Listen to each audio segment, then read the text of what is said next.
नमस्कार मित्रों, स्वागत है आप सभी का हमारे YouTube चैनल साहित्य और सृजन की दुनिया में। तो दोस्तों, आप सभी जानते हैं 2024 की जो हमारी आगामी परीक्षा है यूजीसी नेट की, तो उसमें काफ़ी बदलाव होने वाले हैं, यानी सिलेबस में काफ़ी चेंजेस आने वाले हैं।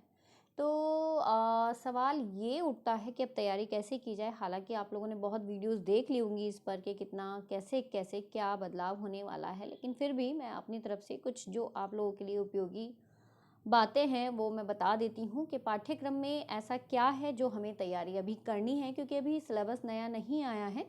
तो फिर तैयारी कैसे शुरू करें, क्योंकि समय हमें नहीं अपना ख़राब करना है।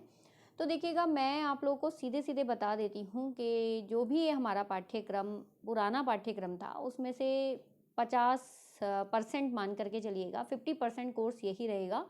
और ये भी बता देती हूँ कि कौन सी इकाई ऐसी है जो आप लोगों को अभी जिस पर ज़्यादा फोकस नहीं करना, और कौन सी इकाई ऐसी हैं जो जब तक सिलेबस नहीं आता आप जिनको आसानी से देख सकते हैं और जहाँ से आने ही हैं प्रश्न हर बार की तरह, और जो यूनिट्स मुश्किल से बदलने वाली हैं। ठीक है, तो आपको कौन सी ऐसी यूनिट्स हैं जिनकी तैयारी करके चलनी है और जो आपको लाभ दिलाएंगी, एग्ज़ाम की तैयारी में आपकी कोई बाधा नहीं आएगी। और बाकी जैसे ही नई यूनिट्स हमारी आती है, नया सिलेबस आता है, नई यूनिट्स में नए हमारी कुछ रचनाएं होंगी, उनकी तैयारी हम फिर उस ढंग से शुरू करेंगे। तो हालांकि मेरे चैनल्स पर आप देख सकते हैं सारी ही वीडियो, सारी यूनिट अपलोड हैं यूजीसी नेट की, और पिछले कुछ दिनों से मैं यहाँ पर कुछ कंटिन्यू भी नहीं हूँ, बट अभी मैं आप लोगों के लिए बता देती हूँ। जो भी यूपीएचईएससी वाले स्टूडेंट्स हैं, या फिर बिहार वाली जो वैकेंसीज निकली थी, या फिर राजस्थान वाले बच्चे हैं जो मेरा बहुत टाइम से इंतज़ार कर रहे हैं, तो उन लोगों के लिए भी मैं अब रेगुलर ही यहाँ पर वीडियो अपलोड करने वाली हूँ। तो आप सब साथ मेरे जुड़े रहिएगा। फिलहाल हम डिस्कस कर रहे हैं यहाँ यूजीसी नेट के पाठ्यक्रम की, तो छोटी सी चर्चा उस पर कर लेते हैं कि क्या हमें अभी तैयारी करनी है।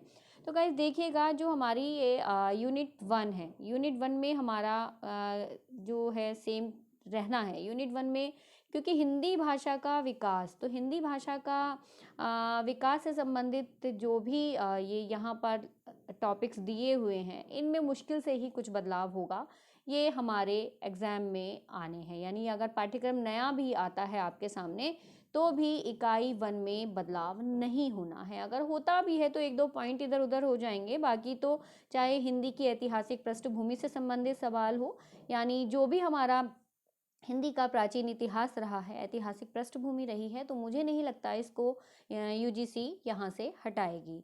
ठीक है, तो ये इकाई आपको देखनी है। इकाई 2 भी अपनी जगह पर ऐसे ही रहेगी। हिंदी साहित्य का इतिहास हमेशा से आता रहा है, किसी न किसी एक कलेवर चेंज हो सकता है, बदला जा सकता है, पर रहेगा ऐसे ही, है ना। हिंदी के साहित्य इतिहास में आप देख सकते हैं जो भी हमारा आदिकाल, भक्ति काल, रीति काल है, जो भी आधुनिक काल है, वो सब यहाँ पर दिया गया है। तो वही हमारा नेक्स्ट एग्जाम में भी आएगा, अगले पाठ्यक्रम में भी ये यूनिट नहीं बदलने वाली है। हिंदी साहित्य की गद्य विधाएं यहाँ पर दी हुई हैं। हिंदी कहानी क्या है, नाटक क्या है, उपन्यास क्या है, निबंध क्या है, ये सब भी आपके लिए बहुत महत्वपूर्ण है, और इसमें भी आपको अपने आप से मतलब इसकी तैयारी अभी से करते हुए चले जाना है। इसके बाद साहित्य शास्त्र अपने आप में एक बहुत महत्वपूर्ण एक स्तंभ है हिंदी साहित्य में। आप इसे अगर देखते हैं ध्यान से, तो इसमें भी अगर हम देखें तो सारा कुछ दिया हुआ है। रस निष्पत्ति है ना, प्रमुख संप्रदाय जहाँ दिए गए हैं, आप यहाँ ध्यान से देखिएगा। जो पुराने स्टूडेंट्स हैं वो देख के समझ सकते हैं, जो नए बच्चे हैं उनको मैं बता देती हूँ। साहित्य शास्त्र में जो प्रमुख होता है वो संप्रदाय और सिद्धांत है ना। तो संप्रदाय और सिद्धांत वाली जो ये चीज़ है, ये हमेशा एक एज इट इज़ ही एग्जाम में आपके रहनी है।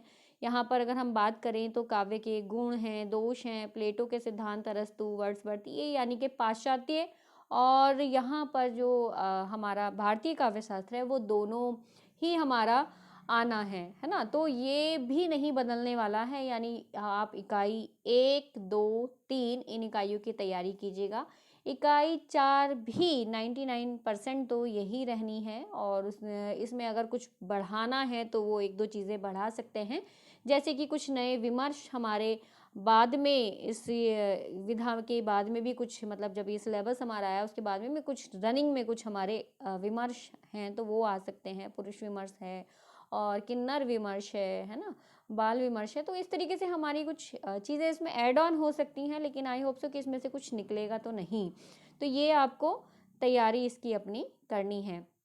और जहाँ तक सवाल है, ये जो 4 इकाई मैंने आपको बताई हैं, ये 4 इकाइयाँ हमारे लिए अभी फ़िलहाल बहुत महत्वपूर्ण हैं। इकाई 1, इकाई 2, इकाई 3, इकाई 4। तो आप लोग अपना समय नष्ट ना कीजिएगा, क्योंकि इकाई 5 से लेकर के इकाई 10 तक की कोई गारंटी मैं नहीं मानती कि दे सकता है, क्योंकि इकाई 5 से 5, 6, 7, 8, 9 और 10 पूरी बदल जाएंगी ऐसा नहीं है, लेकिन इनमें बहुत बड़ा चेंज आने वाला है। ठीक है गाइज, तो इकाई 5 से 5, 6, 7, 8, 9, 10 इनमें चेंजेस आने वाले हैं। तो अभी मैं आपसे ये नहीं कहूँगी कि आप इसका बारीकी से अध्ययन कीजिएगा। अभी आपके पास जो समय है उसका आप पूरा का पूरा उपयोग कीजिएगा। इकाई के 4 इकाई तक हमारा जो पाठ्यक्रम है वो लगभग एज इट इज़ ही रहना है, इसमें ज़्यादा बदलाव नहीं होना।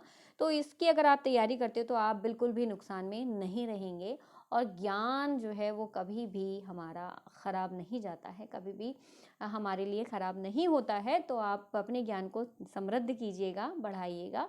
तो अभी फ़िलहाल, क्योंकि अगर आप परीक्षा की दृष्टि से तैयारी कर रहे हैं, तो इकाई 5 से जो हमारी 10 तक की इकाइयाँ हैं, इनमें बदलाव होना है, 100% होना है। तो यहाँ आप ज़्यादा अपना समय नहीं लगाइएगा।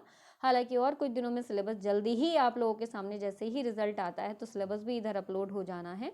और अभी फ़िलहाल आप ये 4 इकाइयों की तैयारी कीजिएगा। मेरी भी जो चैनल है उसमें फ्री ऑफ कॉस्ट सारी वीडियोस 4 इकाई तक आपको बहुत अच्छे से डिटेल्ड वाइज पड़ी हुई मिल जाएंगी। मतलब चैनल पर आप प्ले लिस्ट में जाइएगा, वहाँ देखिएगा, आपको सारी जो यूनिट्स हैं ये क्लियर की हुई हैं, फर्स्ट, सेकंड, थर्ड, फोर्थ, है ना।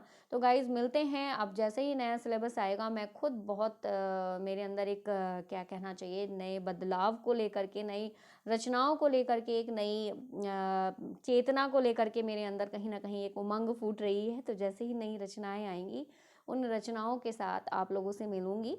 और तब तक के जो भी हमारे बीपीएससी के स्टूडेंट्स हैं, और जो भी हमारे यहाँ पर राजस्थान वाले बच्चे हैं और यूपीएचएससी वाले स्टूडेंट्स हैं, उन लोगों के लिए मैं वीडियो यहाँ कंटिन्यू करती रहूँगी।